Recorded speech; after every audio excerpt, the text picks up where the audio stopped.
Hey everyone, here's a quick little tutorial on how I block my crochet garments.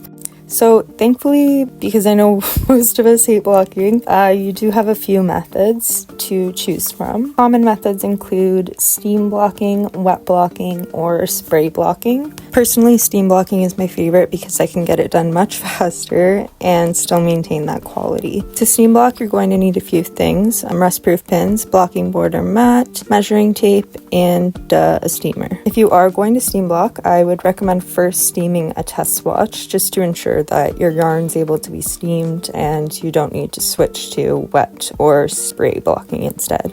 So personally, I like to measure my granny square before, and then I'll add an inch onto the length and width when I stretch. But if you just want a simple, easy, whatever method, pick a size that you want your granny square to be, or your garment, and pin them down to the measurement you would like them to be. This will truly depend on your yarn stretch, but I generally would pin them, again, about an inch wider and longer. Another little tip is when you're actually putting your pins in, try and lean them back so you can get your steamer closer to the edges.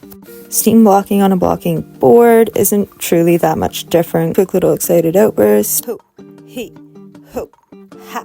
Of course, I have a preference though. I do prefer using the blocking mat just because you're able to get closer to the seams and stitches, and honestly, for some reason, I find the wood holds the moisture better than the foam blocking mats, so your project would essentially be wet because there's condensation forming on the wood. I don't know. Yeah, so I prefer blocking mats. So as you can see, after I have everything pinned down, I essentially just go over my squares with the steamer, trying to get as close to the edges, corners, seams, whatever is possible. Please keep your hands clear from the steam zone and do not attempt to manipulate the fibers while in the process of steaming. Do it after. So here's the beautiful square.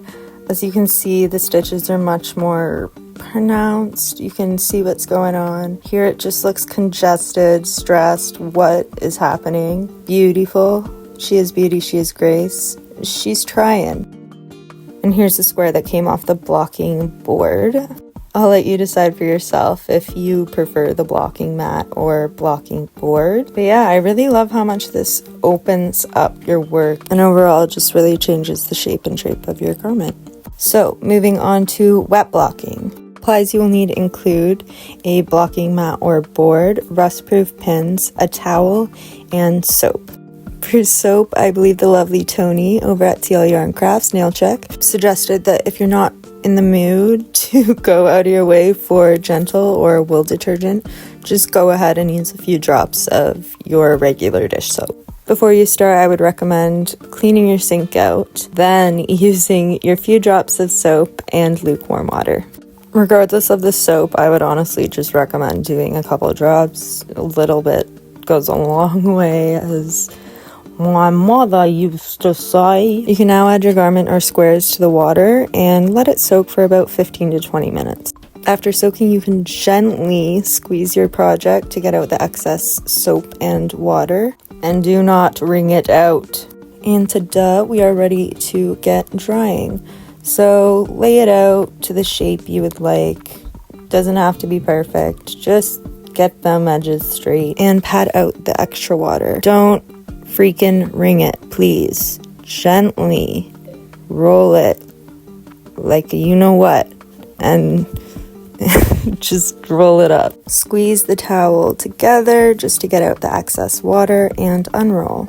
The next step, we're essentially going to be doing exactly what we did for steam blocking, just without the steam. You can use a blocking board or mat. I prefer the blocking board just because you can do a bunch at once while still getting airflow in between the squares, which makes them dry faster. So same thing, essentially stretching and pinning your squares to the shape and dimensions you want them to be. Again, I would personally recommend roughly 1 inch wider and longer. And pretty much just leave them to dry overnight. For the spray bottle, it's literally the same thing, except with the spray bottle. You spray the squares before pinning them down, and then after pinning them down. Leave to dry overnight, you're good to go.